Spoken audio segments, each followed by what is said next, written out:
नमस्कार दोस्तों, मैं हूं अनूप त्रिपाठी। एक बार फिर से आप सबका स्वागत है हमारे खास प्रोग्राम फेस टू फेस में। आज हमारे साथ खास मेहमान है उत्तर प्रदेश सरकार में राज्य मंत्री मयंकेश्वर शरण सिंह। चिकित्सा एवं स्वास्थ्य विभाग बहुत महत्वपूर्ण विभाग है। सर, स्वागत है हमारे इस खास प्रोग्राम में। सर, सबसे पहला हम सवाल लेंगे आपके विभाग का। उत्तर प्रदेश में तमाम सरकारी और जिला चिकित्सालयों में अगर हम देखते हैं तो डॉक्टर्स की कमी है, और ये कमी पिछले करीब करीब 2 दशक से बनी हुई है। पिछली सरकारों ने बहुत ज़्यादा काम नहीं किया, वही स्थिति बनी रही। हालांकि अब कुछ सुधार हुआ है आपकी सरकार में। हम पैरामेडिकल स्टाफ की बात करें, उसकी भर्ती हुई है, दवाओं की आपूर्ति हो रही है, लेकिन अभी भी डॉक्टर्स की बड़ी कमी है। इसके लिए क्या? देखिए, कमी ऐसा बहुत ज़्यादा नहीं है, और जिस तरीके से हमारी सरकार का ध्येय रहा है कि हर जनपद में एक मेडिकल कॉलेज बने, तो जो नए डॉक्टर्स आना शुरू हो जाएंगे मेरे ख्याल से अगले 3 साल से, और उनसे ये भी अनुबंध हमारा कि 2 साल तक वो काम करेंगे। तो MBBS स्तर के डॉक्टर की हमारे पास कमी है, मान के चलिए कि 3 साल के बाद से बिल्कुल नहीं रहेगी। लगभग 7,500 के करीब डॉक्टर्स हम लोग को हर साल अनवरत मिलते रहेंगे। विशेषज्ञ जो होते हैं, जो विशेषज्ञ डॉक्टर्स हैं, इनमें थोड़ा सा हम लोग ने वो भी बढ़ाया है। जैसे 5 लाख रुपए तक का एक मानदेय का भर्ती शुरू हो गई है। बहुत सारे रखे भी जा रहे हैं, और आने वाले दिनों में उसकी भी कमी नहीं रह जाएगी। सर, बारिश का सीजन शुरू हो गया है, और ख़ास तौर पर हम पिछले सालों में देखते आए कि पूर्वांचल में तमाम संक्रामक रोग फैलते रहे हैं, चाहे वो जापानी बुखार जिसे कहा जाता था, इंसेफ्लाइटिस है, तो इसका बड़ा कहर होता था। तमाम बच्चे, तमाम लोग मारे जाते थे। अब इसमें कहाँ तक काम हुआ है, कितना सुधार हुआ? मुझे बताने में बिल्कुल बहुत ही खुशी भी हो रही है कि 2017 के बाद से एंसेफेलाइटिस के मामले में 96% की कमी आई है उत्तर प्रदेश में। और विशेषकर जो पूर्वांचल में जो छोटे छोटे बच्चे जिनकी मृत्यु हो जाती थी, मृत्यु दर भी में 96% की कमी हो गई है। और हर साल हम लोग 3 बार संचारी रोग अभियान चलाते हैं। अब इस समय हम लोग का दस्तक प्रोग्राम भी चल रहा है। घर घर डोर टू डोर जाके अपना किसी को भी अगर किसी संचारी रोग से कोई पीड़ित है तो उसका समुचित इलाज कराने का 1 जुलाई से ये शुरू हुआ है, और अनवरत 15 दिन तक चलेगा। सर, ये पहले क्यों नहीं हो पाया? अब आपने किया, लेकिन इससे पहले अगर हम देखें तो कई दशकों से समस्या बनी हुई थी, और पूर्वांचल का इलाका, वहाँ पर ज़्यादा जो कम पढ़े लिखे लोग होते थे या गरीब लोग होते थे, सबसे ज़्यादा वो इसके शिकार होते थे। निश्चित तौर पे आपने देखा होगा, जब माननीय मुख्यमंत्री जी जब सांसद थे, तो आज से करीब 24-25 साल पहले उन्होंने कई बार संसद में ये सवाल उठाया, लेकिन तब की सरकारों ने इसमें बिल्कुल ध्यान नहीं दिया। और माननीय मुख्यमंत्री जी इस विशेष बीमारी से हमेशा चिंतित रहे हैं, और इसके लिए जितना उन्होंने काम किया है पिछले 6 सालों में, मेरे ख्याल से किसी सरकार ने काम नहीं किया। और उसी का परिणाम है कि आज की तारीख में हम लोग 96% की कमी आ गई है मृत्यु दर में एंसेफेलाइटिस की। उत्तर प्रदेश में सर, चिकित्सा स्वास्थ्य के क्षेत्र की बात करते हैं। अब आपको कौन सी चुनौतियां दिख रही हैं कि जिनको टारगेट करके अभी आपको आने वाले दिनों में, आने वाले सालों में काम करना है? देखिए, मेरे ख्याल से एक सबसे बड़ा टारगेट हमारा जो विशेषज्ञ डॉक्टर जो आपने इसके पहले कही थी, अमूमन ये डॉक्टरी का पेशा जो है एक बड़ा पवित्र माना जाता था। अब ये ज़रूर है कि जो हम तनख्वाह दे रहे हैं डॉक्टरों को, और जो बाहर रह के वो प्राइवेट अस्पतालों में जो उनको पे स्केल मिल रही है, तो अमूमन मुझे जो लगता है कि आजकल डॉक्टर जो है वो सरकारी सेवा में आने में कतरा रहे हैं। मेरा तो केवल यही एक आग्रह है कि ये डॉक्टरी पेशा जो है, ये एक तरीके से ईश्वरी पेशा माना जाता है। तो अब आजकल थोड़ा सा समाज भी जो है बहुत ज़्यादा फैलाव करने लगा है, तो इसमें थोड़ा सा हम सब लोग को ये देखना चाहिए कि जो हमारे बच्चे जो डॉक्टरी पढ़ें, तो उनको भी थोड़ा मानवीय वो मूल्य दें, जिसके तहत वो सरकारी सेवा में आ सके। सर, एक बड़ी गंभीर समस्या देखने को मिल रही है, हालांकि ये नया नहीं है, कि निजी अस्पताल और निजी डॉक्टर्स वो तमाम दवाइयाँ जो निजी क्षेत्र से आती हैं, निजी कंपनियों की बहुत महंगी महंगी दवाइयाँ, उनको वो प्रेफर करते हैं मरीजों के लिए, उनके परिजनों के लिए, और मोटी फीस वसूलते हैं। एक एक डॉक्टर लाखों रुपए डेली कमाता है, एक 2-2 हज़ार रुपये फीस है। तो क्या आपको व्यक्तिगत स्तर पर, मैं जानना चाहता हूँ, क्या आपको लगता है कि कोई ऐसी नीति बननी चाहिए जिससे कि निजी क्षेत्र के जो डॉक्टर्स हैं जो अंधाधुंध लूट कर रहे हैं, या निजी क्षेत्र की जो कंपनियां हैं मेडिकल की, दवाइयों की, उन पर लगाम लग सके? देखिए, बिल्कुल आपने बहुत अच्छा सवाल ये पूछा है। माननीय प्रधानमंत्री जी का पिछले 5 वर्षों से जेनरिक दवाइयों के ऊपर पूरा उनका फोकस है। एक मैं आपको छोटा सा उदाहरण देता हूँ। हम गांव में रहते हैं, अगर कोई व्यक्ति को सर दर्द होता है और डॉक्टर के पास जाता है और डॉक्टर ने उसको दवाई लिखी, जेनरिक दवाई लिखी। अब वो बाज़ार में गया और जेनरिक दवाई उसने खरीदी है और सर दर्द की गोली उसको 10 पैसे में मिल रही है। और ये आपका दूसरी दवाइयाँ जो हैं, जो आपने बताया जो बड़ी बड़ी कंपनियां बना रही हैं, वही दवाई 10 रुपए की मिल रही है सर दर्द की। अब वो आदमी सोचता है कि ये 10 पैसे वाली दवाई हमको फ़ायदा नहीं करेगी, 10 रुपए वाली दवाई हमको ज़्यादा फ़ायदा करेगी, जबकि उसके सॉल्ट्स सारे, उसके वो इंग्रेडिएंट्स सब सेम हैं।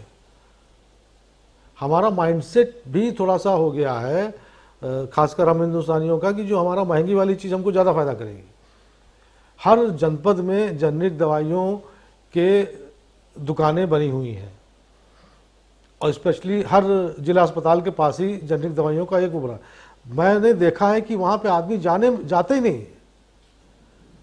सर मैं इसी बात को थोड़ा आगे बढ़ा रहा था कि तमाम लोगों से हमने बात की, जो आम आदमी होता है, गरीब आदमी होता है, उससे मैंने ये सुना है कि निजी दवाइयाँ, जो निजी क्षेत्र की प्राइवेट दवाइयाँ हैं, वो हम खरीदें, महंगी दवाएं खरीदें, वो ज़्यादा अच्छी होती हैं बजाय कि जेनरिक जो सस्ती दवाइयाँ हैं। उनके अंदर एक धारणा है, भले ही ये प्राइवेट कंपनियों ने अफवाह फैलाई हो समाज में जिससे कि लोग वो न खरीदें, जेनरिक दवाओं को लेकर एक अफवाह है, तो इस पर क्या कहना चाहेंगे आप? बिल्कुल, जैसा मैंने कहा कि ये बिल्कुल गलत है, कथन है। जेनरिक दवाई उतनी ही कारगर है।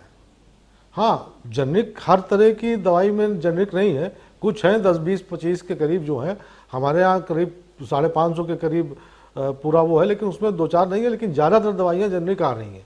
और किसी भी प्रकार का बिल्कुल ये जो भ्रम फैला हुआ है या अफवाह फैली हुई है, मेरा सभी प्रदेशवासियों से आग्रह है कि हम लोग जेनरिक दवाई की तरफ जाएं।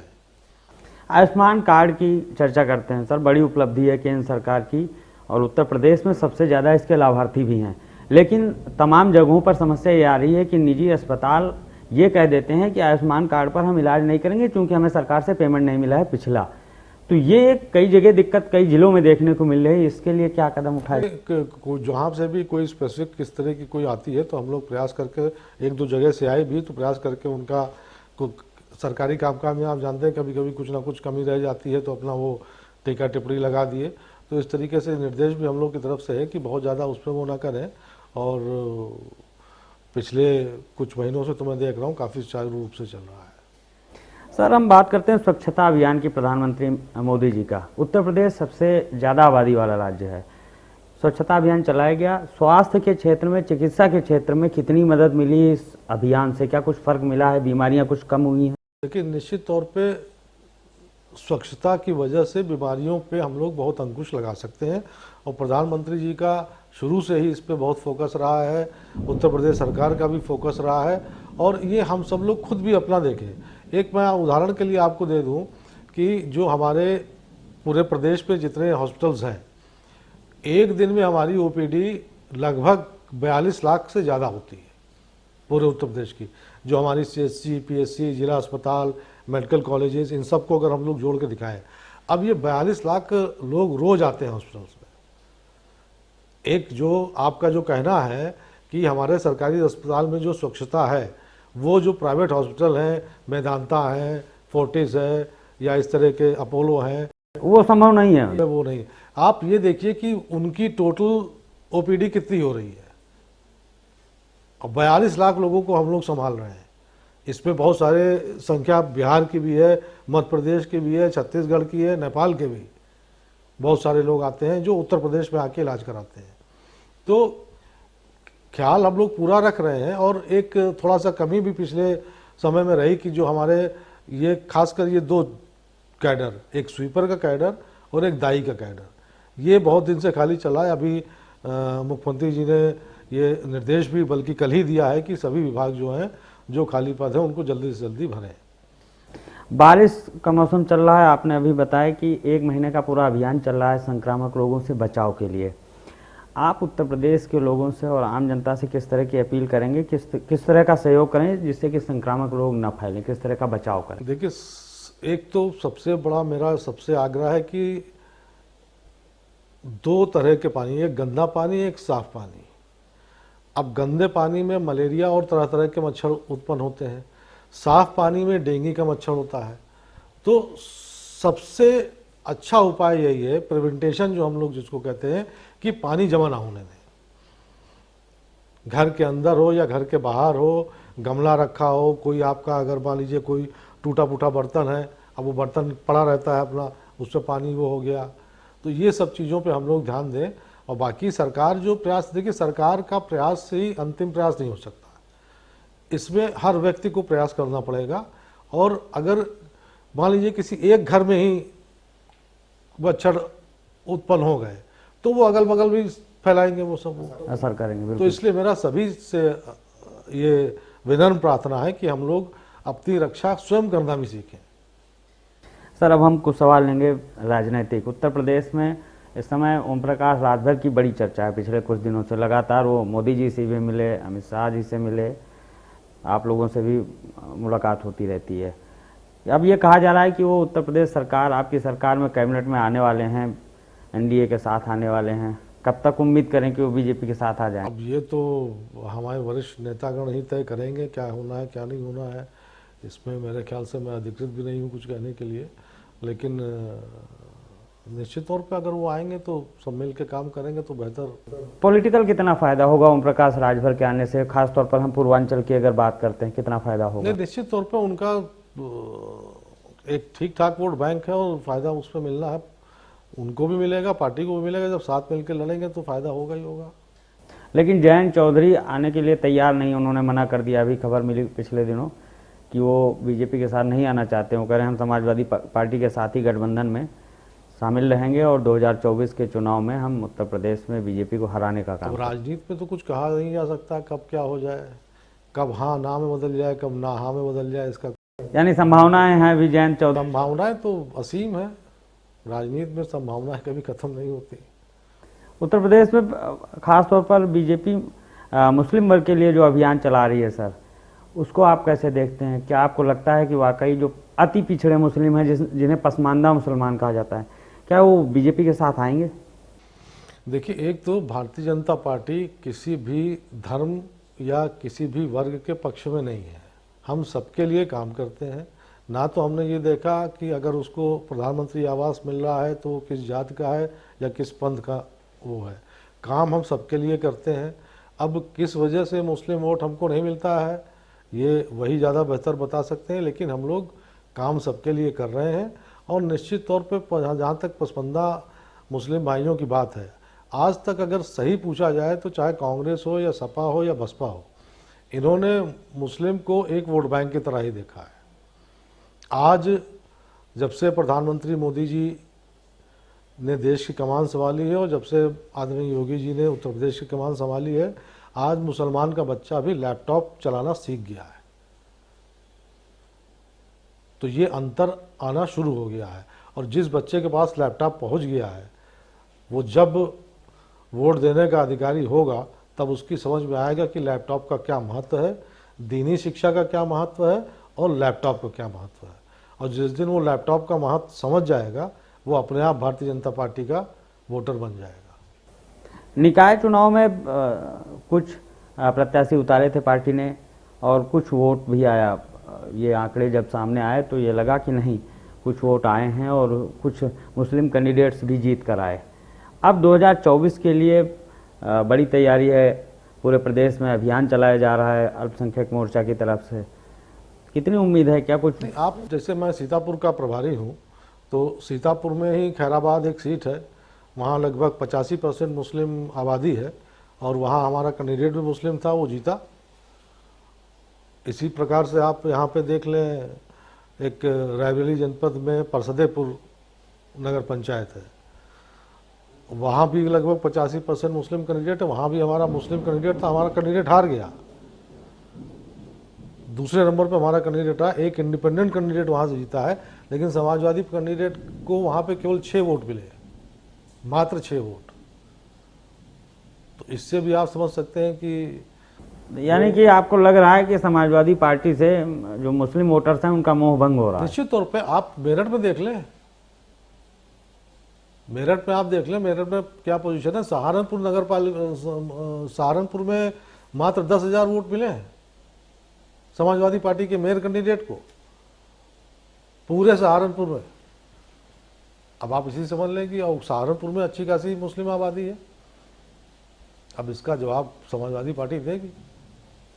सर 80 लोकसभा सीटें हैं और कुछ दिनों पहले जो बीजेपी का आंतरिक सर्वे हुआ था उसमें ये कहा गया था कि 20 से 21 सीटें ऐसी हैं जहां बीजेपी को बड़ी मुश्किल है, वहां पर जीतने के लिए बहुत काम करना होगा। वो 20-21 सीटें रेड जोन में रखी हैं पार्टी ने, उन पर ज़्यादा तेज़ी से काम किया जा रहा है और उसी में मैनपुरी, आजमगढ़, रामपुर ये सारी सीटें शामिल हैं। तो क्या लगता है आपको इस बार 2014 और 2019 का जो जीत का आंकड़ा था उसको आज छू पाएगी पार्टी? नहीं, इससे तो आप निश्चित रहिए, जो 2019 का आंकड़ा है उससे हम लोग बहुत आगे जाएंगे और मेहनत हमको सभी 80 सीटों पर करनी है। लक्ष्य हमारा 80 सीटों का है, लक्ष्य हमारा 80 सीटों का है और जीतने की कोशिश हम लोग सभी सीटों पे कर रहे हैं और करते रहेंगे और पूरे जोर शोर से हमारी तैयारी 6 महीने पहले से चल रही है। बल्कि हम लोग तो परमानेंट ही एक तरीके से देखिए तो भारतीय जनता पार्टी हमेशा चुनाव के मोड में रहती ही है। अब बाकी पार्टियां तैयारी करना अब शुरू कर रही हैं और जो आप बता रहे हैं रेड जोन वाली 20-21 सीटें जो भी हैं, तो जो भी उस पर हम लोग मेहनत तो करेंगे ही, इसमें तो कोई दो राय नहीं है। अमेठी आपने पिछली बार जीत ली थी और अमेठी में ही आपका विधानसभा क्षेत्र भी है। रायबरेली को लेकर इस बार क्या आकलन है, क्या तैयारी है? रायबरेली में भी हम लोग पूरी तरीके से तैयारी कर रहे हैं, मेहनत कर रहे हैं और आदरणीय तोमर जी वहाँ के प्रभारी भी हैं, वो भी कई बार आके अपना देखे हैं और निश्चित तौर पे इस बार हम लोग की तैयारी बहुत अच्छी है और अमेठी तो निश्चित तौर पर जीतेंगे। रायबरेली को लेकर कितना आशान्वित हैं? नहीं, निश्चित तौर पर रायबरेली भी अगर पिछली बार से देखा जाए तो अब की बार बहुत अच्छी पोजीशन में है और अब देखिए वहाँ से कैंडिडेट भी कौन आता है। ये भी मुझे तो नहीं लगता कि अगर सोनिया जी की उम्र या उनका स्वास्थ्य उनको अगर देता है तो मेरा तो उनको सलाह है कि अब ना ही लड़ें तो ज़्यादा बेहतर है, क्योंकि अब इस उम्र में अगर हार जाएंगे तो मुझे भी आंतरिक दुख होगा। सर एक पार्टी की तरफ से महाजनसंपर्क अभियान चलाया जा रहा है पीएम मोदी के 9 साल के कार्यकाल होने के बाद। इस अभियान के पीछे की मंशा क्या है? देखिए, मंशा यही है कि हम हर घर पहुंच जाएं और हर घर पहुंच के जो पिछले 9 वर्षों में केंद्र सरकार ने जो काम किया है, 6 वर्षों में जो राज्य सरकार ने काम किया है, वो सब बातें हम अपने मतदाताओं के सामने रख दें, जिससे वो आगे उनको आसानी हो अपना विचार करके कि क्या, और अपने मतदाताओं से मिलना। यानी 2024 के लिए 2024 के लिए नीतीश कुमार इसका पूरा संयोजन कर रहे हैं, पूरे विपक्ष को जोड़ रहे हैं, बैठकों का संयोजन कर रहे हैं वो। तो क्या नीतीश कुमार प्रधानमंत्री पद के दावेदार बन पाएंगे महागठबंधन की तरफ से? मुझे यही नहीं लगता कि नीतीश जी की पार्टी के जो कार्यकर्ता या जो नेता है वो तेजस्वी यादव को अपना नेता मान पाएंगे। उन्होंने घोषणा भी की है कि उनके बाद अब वो मुख्यमंत्री नहीं रहेंगे, तेजस्वी यादव को बैठाएंगे। तो जो वहाँ उठापटक मची है, मुझे तो लगता है कि देखिए उनकी पार्टी वाले ही क्या करें उनको। समान नागरिक संहिता को लेकर सर बड़ा विरोध और पक्ष और विपक्ष में देखने को मिल रहा है। तमाम मौलानाओं के भी बयान आए। उन्होंने कहा कि भारत में, लखनऊ के ही मौलाना खालिद रशीद फरंगी महली ने कहा कि भारत में यूसीसी नहीं लाया जा सकता है। तो क्या मुसलमानों में ख़ास तौर पर इसको लेकर नाराज़गी है? तो क्या मुसलमानों के खिलाफ है? इस पर थोड़ा सा आप एज ए बीजेपी लीडर और बीजेपी सरकार में, गवर्नमेंट में मंत्री के रूप में क्या जवाब देना चाहेंगे? देहाती कहावत है, मीठा मीठा गप कड़वा कड़वा थू। जो क्रिमिनल प्रोसीजर है, सीआरपीसी है, उसके प्राविधान आप संविधान के अनुसार मानते हैं। आप उसके प्राविधान भी आप हदीस या इस्लाम के जो वो है उसके हिसाब से क्यों नहीं मानते हैं? अगर आपने चोरी किया तो आपके हाथ काट दिए जाएंगे, 100 कोड़े लगाएंगे जाएंगे, पत्थर मारे जाएंगे, अलग अलग चीज़ों के लिए अलग अलग सज़ा है। वहाँ पे आप भारत के संविधान की दुहाई देते हैं और बाकी उसमें आप कहते हैं कि नहीं हम अपने उसके हिसाब से चलेंगे। तो आधा आप क्यों मान रहे हैं? या तो पूरा मानिए, और वरना वो आधा भी छोड़िए, उसको भी इस्लाम के अनुसार चलाइए। तो ये दोहरी चीज नहीं चल पाएगी ना। और हमारे कहते हैं कि संविधान विरुद्ध है।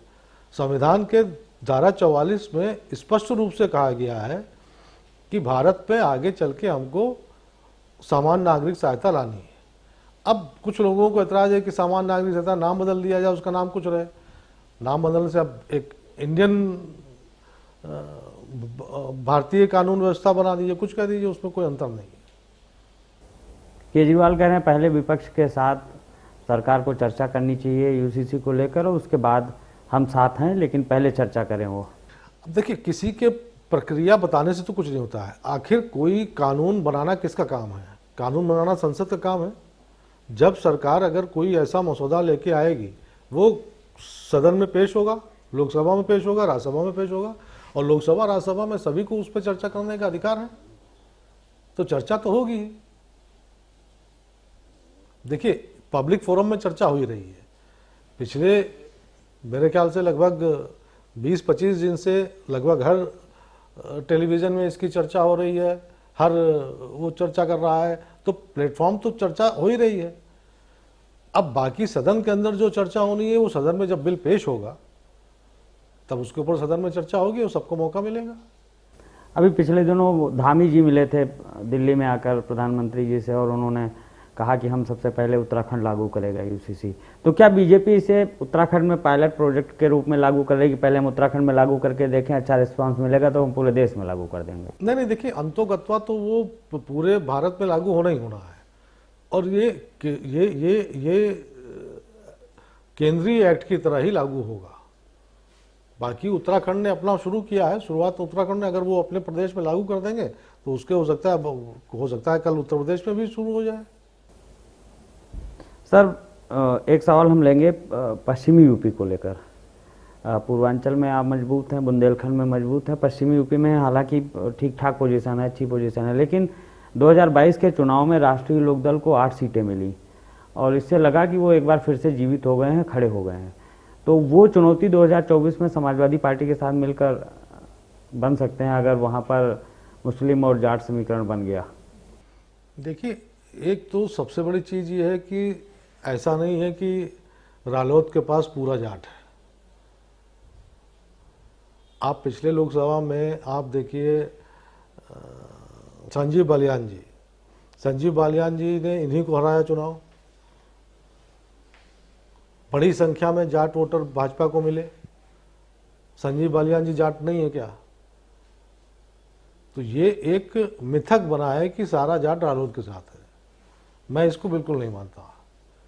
हाँ, थोड़ा बहुत हो सकता है, इसको मानने में मुझे गुरेज नहीं है, लेकिन मैक्सिमम जाट हमारे साथ था, है और रहेगा।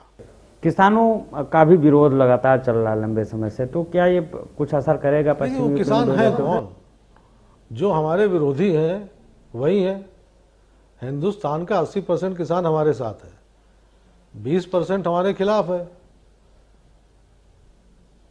तो लोकतंत्र का मतलब क्या होता है? लोकतंत्र का मतलब है कि अगर आपके पास मेजॉरिटी है तो अब 20% पूरा 100% हिंदुस्तान का वोटर तो हमारे साथ हो नहीं जाएगा। तो जो 20% खिलाफ है वही 20% हर जगह इकट्ठा हो जाते हैं। सबसे ज़्यादा लाभार्थी हैं सर, चाहे वो हम पीएम किसान सम्मान निधि की बात करें, उत्तर प्रदेश में सबसे ज़्यादा लाभार्थी, पीएम आवास की बात करें सबसे ज़्यादा लाभार्थी, खाद्यान्न की बात करें जो मुफ्त दिया जा रहा है उसके भी सबसे ज़्यादा लाभार्थी। तो केंद्र की जो योजनाएं हैं उत्तर प्रदेश में आम आदमी को जो सीधे लाभ पहुंचा रही हैं, इसका कितना इफेक्ट देखने को मिलेगा 2024? निश्चित तौर पे ये सब जो लोगों को मिल रहा है उससे लोग संतुष्ट भी हैं और इसीलिए हम लगातार चुनाव हर जीतते चले जा रहे हैं। सर, कुछ ही दिन पहले आपकी सरकार यानी कि योगी सरकार के 6 साल पूरे हुए हैं। 6 साल में उत्तर प्रदेश में कितना बदलाव आप देख रहे हैं? खास तौर पर हम चिकित्सा स्वास्थ्य क्षेत्र की बात करें। देखिए, बहुत चिकित्सा और स्वास्थ्य में तो बहुत बदलाव आ गया है और हर विषय में आप देखिए इतने उद्यमी उत्तर प्रदेश में आज आ रहे हैं। लगभग 35 लाख करोड़ का MOU हम लोग ने साइन किया था और ग्राउंड ब्रेकिंग भी होने जा रही है। लगभग हमें लगता है कि 15 लाख करोड़ से ऊपर का तैयारी लगभग हो चुकी है। सर समय कम है, आखिरी सवाल, क्या मैसेज देना चाहेंगे उत्तर प्रदेश और देश के लोगों को आप? बस आप पूरे प्रदेशवासियों को और देशवासियों को मैं अपनी तरफ से, पार्टी की तरफ से धन्यवाद भी देना चाहता हूं। आप सब लोगों ने सेवा का अवसर दिया, आगे भी आप सब लोग इसी तरीके से सेवा का अवसर देते रहेंगे। हम लोग निश्चित तौर पे पूरे भारत को परम वैभव की तरफ ले जाएंगे। बहुत बहुत शुक्रिया सर समय देने के लिए और हमारे खास प्रोग्राम में आने के लिए। आप थे उत्तर प्रदेश सरकार में राज्य मंत्री चिकित्सा एवं स्वास्थ्य विभाग मयंकेश्वर शरण सिंह, जिन्होंने तमाम मुद्दों पर बात की उत्तर प्रदेश में, चाहे वो महाजन संपर्क अभियान की बात हो, चिकित्सा स्वास्थ्य क्षेत्र की बात हो, कानून व्यवस्था की बात हो, या फिर सरकार पर खड़े हो रहे विपक्ष की तरफ से तमाम सवालों की बात हो। तमाम जवाब उन्होंने दिए और उन्होंने अपना स्पष्टीकरण भी रखा। आज के इस फेस टू फेस कार्यक्रम में इतना ही। फिर हम मिलेंगे अगले हफ्ते किसी खास शख्सियत के साथ। तब तक के लिए मुझे और मेरी टीम को दीजिए इजाज़त। नमस्कार।